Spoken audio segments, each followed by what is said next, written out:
Hi, everybody. This is Silvio Canto in Dallas, Texas on Wednesday, or actually Tuesday, May the 17th. I got my dates wrong there. Tuesday, May the 17th. And today we're chatting. No, wait a minute. It is okay. I'm all messed up right now. Is it Tuesday or Wednesday, Richard? Wednesday. Wednesday. Okay. My guest, this is the first time that's ever happened that I've had to use my guest as the calendar corrector.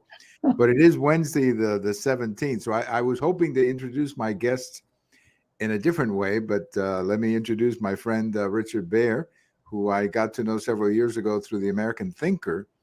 And I'm not sure at this point of my life if he is more of a baseball friend than he is a political friend. I guess both, Richard. Yep, I think that works. Yes. And we exchanged a lot of baseball information as well as a lot of other things. Well, today, of course, we're going to talk about politics and the big story. The big story in the country today is the Durham Report and the reaction to that report. I think everybody by now knows what's in it, but the reaction to the report is interesting. So, Richard, let me begin by asking you about the report itself, not the reaction, but just the report itself. How you reacted to the information that was in that report, Richard? Right. Well, the first thing is there are people who judge how significant a report is by how many people wound up getting indicted, because supposedly this is an analysis of what might have gone wrong or what did go wrong, and who were the actors who created that situation.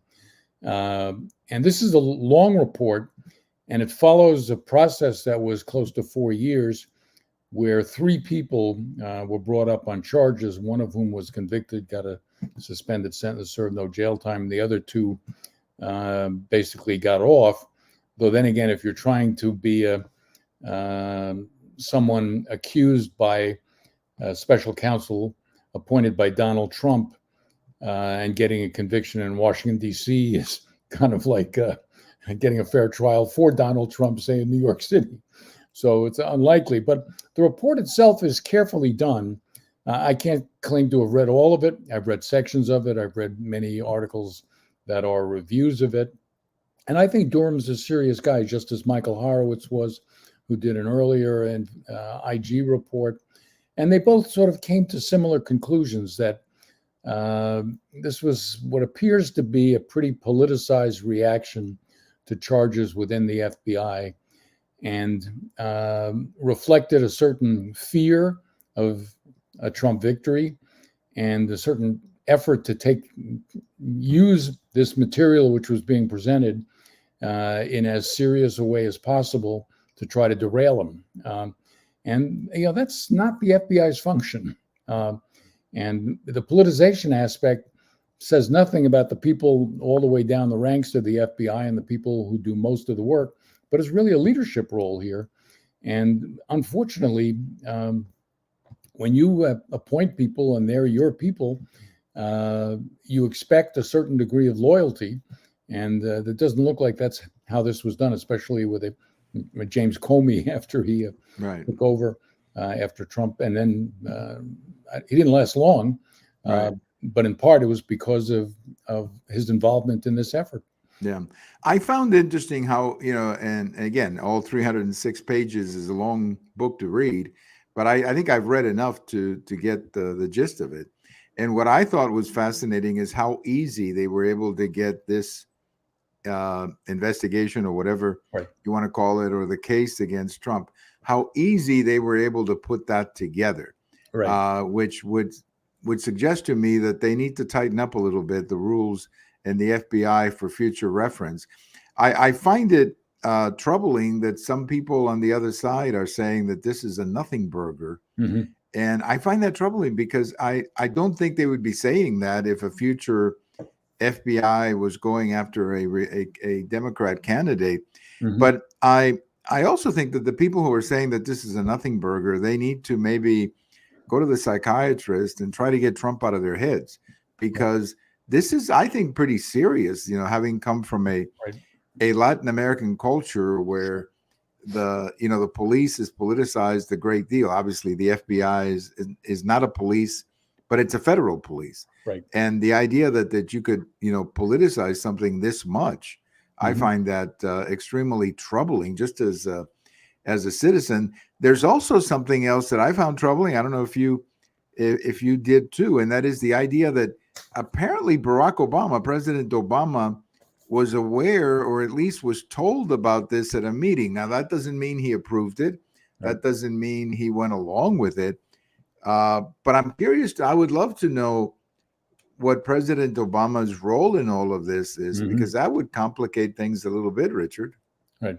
Well, apparently John Brennan had a meeting with Obama and top officials to provide information on what they knew.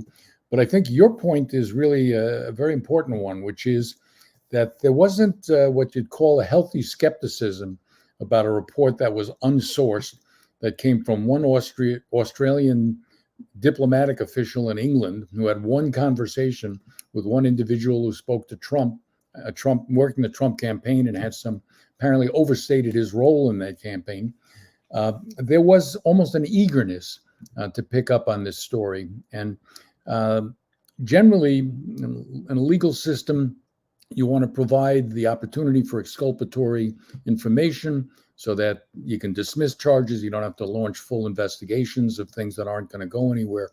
And here it looks like almost exactly the opposite, that there was an anxiousness to seize on this. And I mean, this was in many ways just a dirty political trick by the Clinton campaign. I mean, They paid for this. They leaked it. They talked to people in the government. They obviously had communications with favorable journalists. And that's kind of a problem, I think, in this country at this point.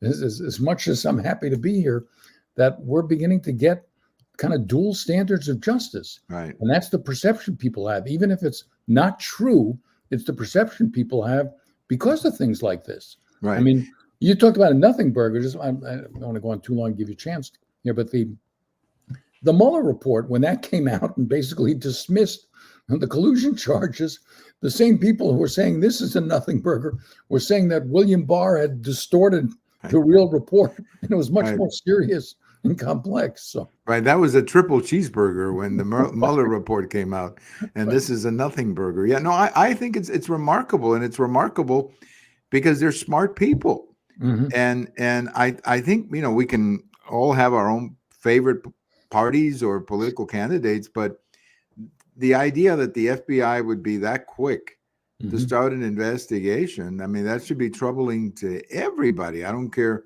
who you're rooting for. I think one of the reasons, getting to your point, for getting back to the point you were saying about the double standard of justice, I think one of the reasons people feel that way is because they see, whether you like Donald Trump or not, and I have not endorsed him for 2024, but whether you like him or not, he does seem to be accused a great deal, and he never gets a chance for cross-examination. I mean, he's being accused constantly of this and this and this and this and that. And I mean, the January 6th committee, I thought, was a joke. No cross-examination whatsoever.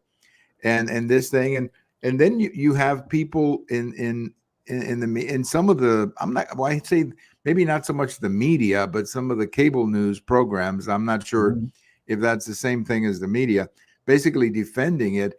And I happen to think, Richard, I think one of the biggest losers of all of this are members of the media who carried the story. I mean, I can't tell you the number of times that, when I made visits here in town with Telemundo or Univision, when I would be invited by them on some Sundays to talk about politics, the number of times that I got questions about the president under investigation. And that's what they were talking about, this Russia thing.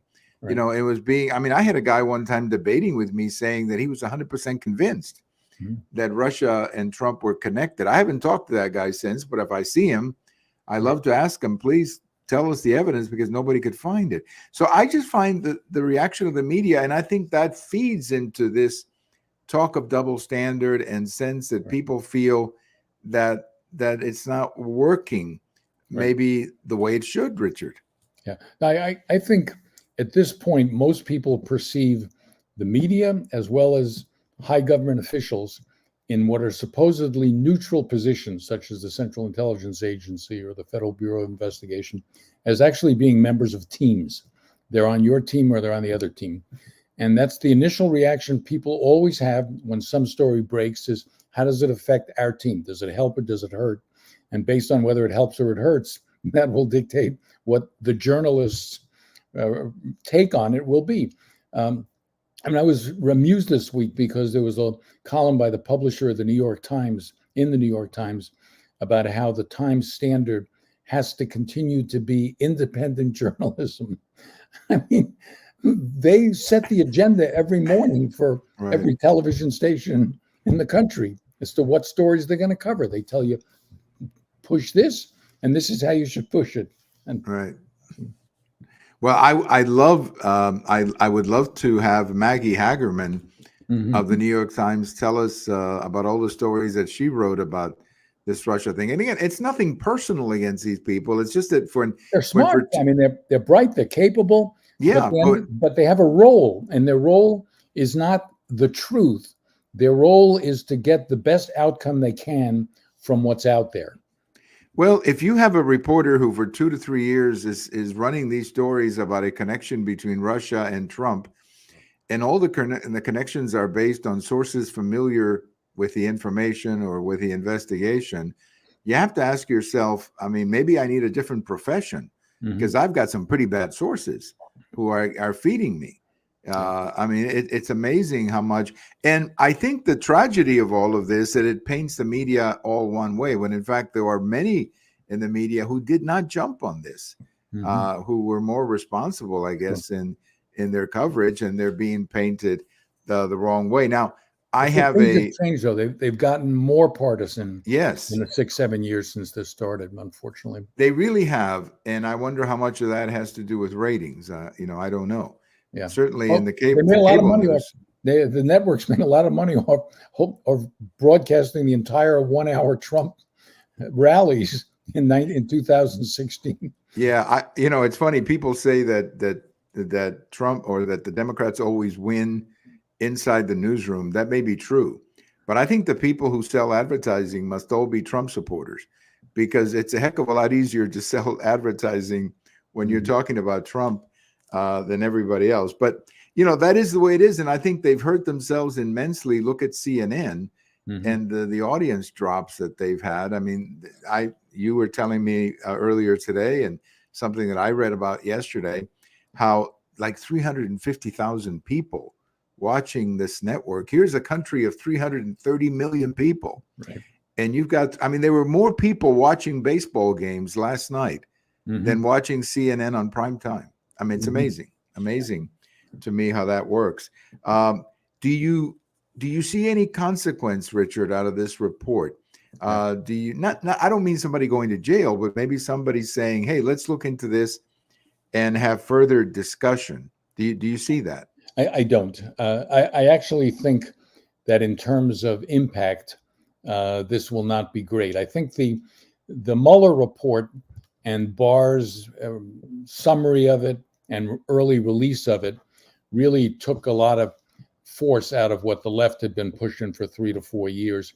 This, I think, at its peak was further back. Again, you're having a release of a report in 2023 about things that happened in 2015 and 2016.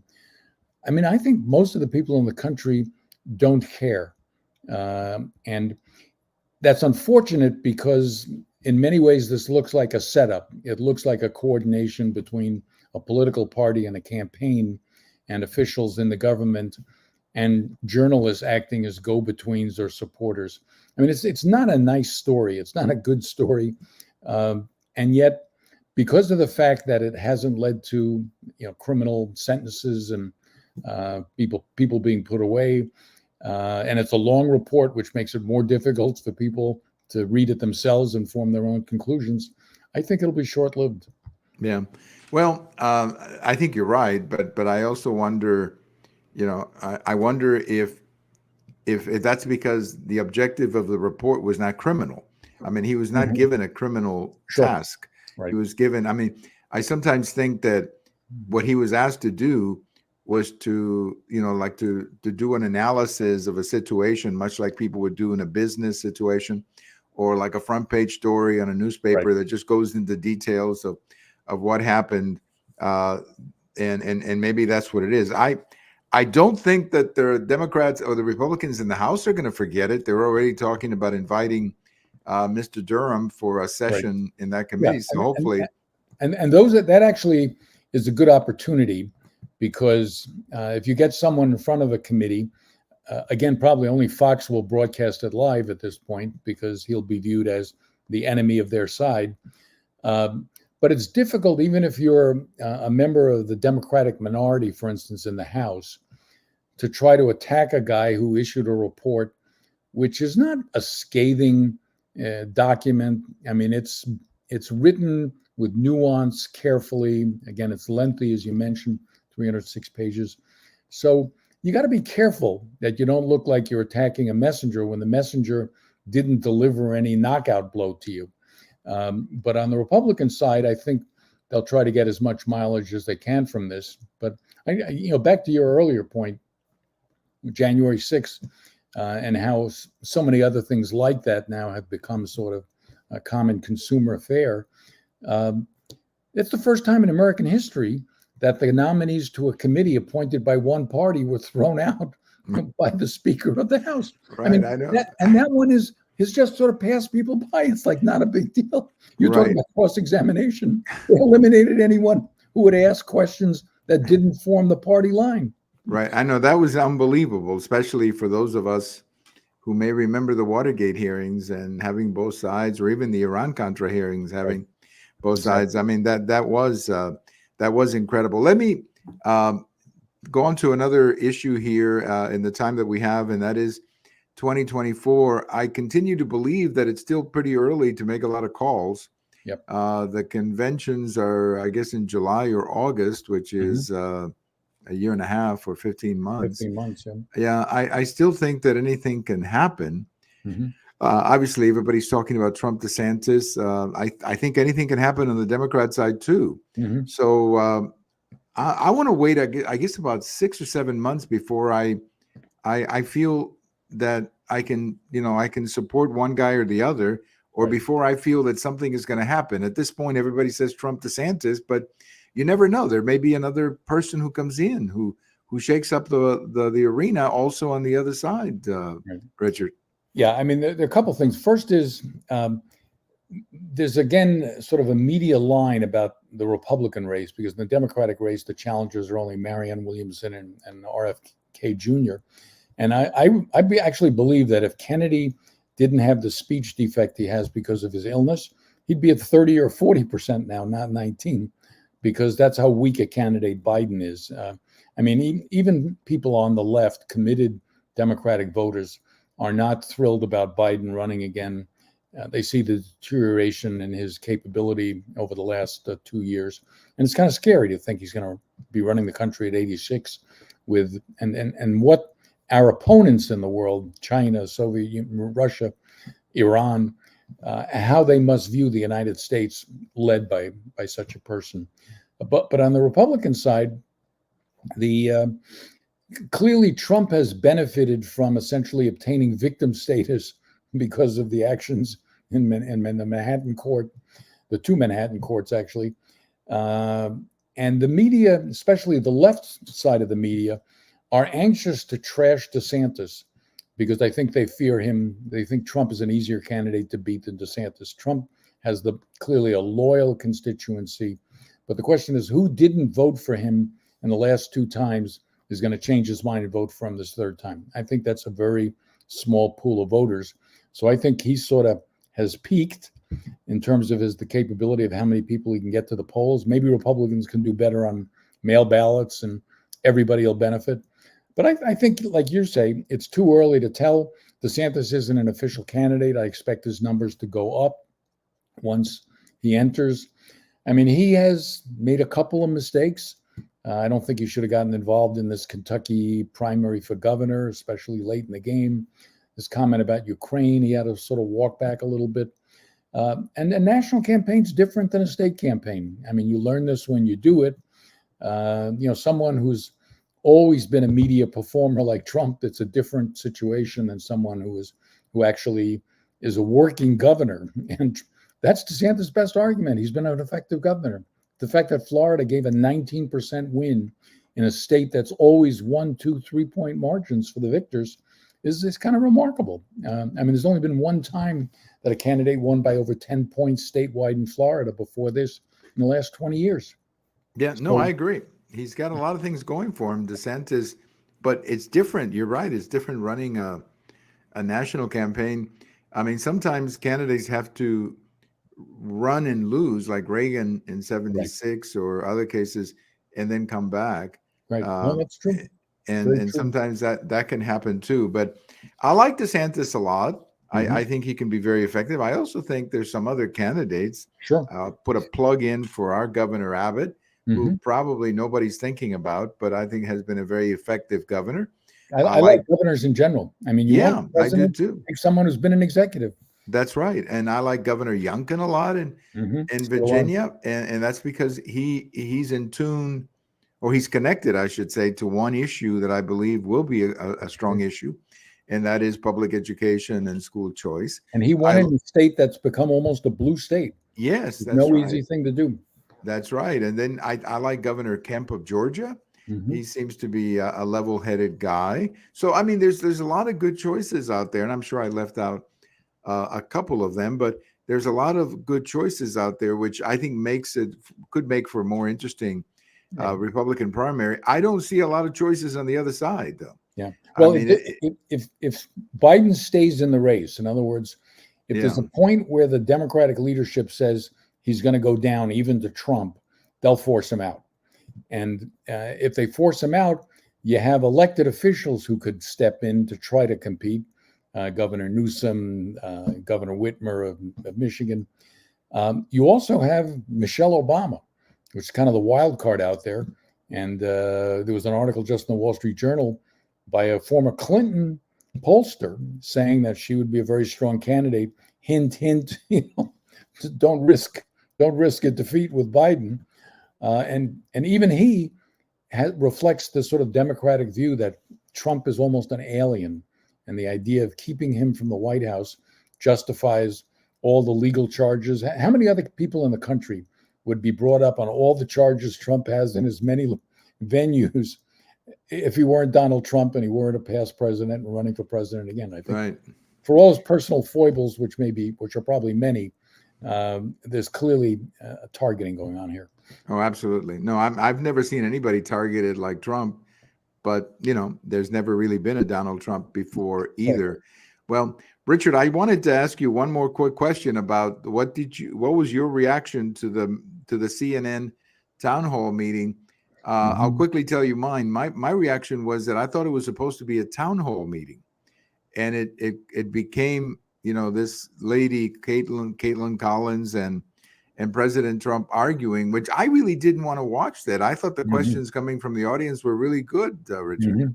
Yeah. No, I agree. The town hall is not the same as having an interview on camera with a fan club, which is kind of what this was.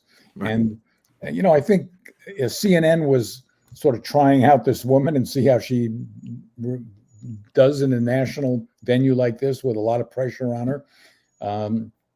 And, Trump obviously is looking forward to being baited. I mean, that's part of his shtick is to deal with this and to tell off the corrupt journalism and so on.